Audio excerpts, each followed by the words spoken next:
மக்கள் ஒழு செஞ்சுட்டு தொழுகைக்காக போகக்கூடிய காட்சிகள்.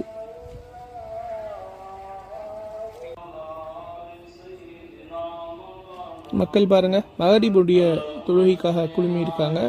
தொழுகை முடிந்ததும் துவா ஓதப்படுது. அவ்வளோதாங்க இன்னைக்கு.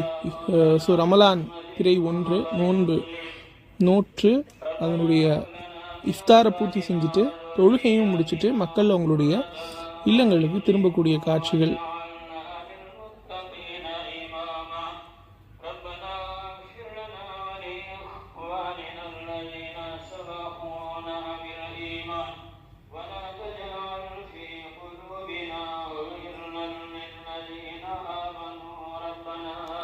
பாருங்க, 250 வருஷத்துக்கு முன்னாடி கட்டின பள்ளிவாசல் எவ்வளோ கம்பீரமாக நின்றுட்டு இன்றைக்கும் எவ்வளோ மக்கள் இங்கே தொழுகைக்கு வந்தாலும் அக்காமடேட் பண்ணிட்டு பாருங்க.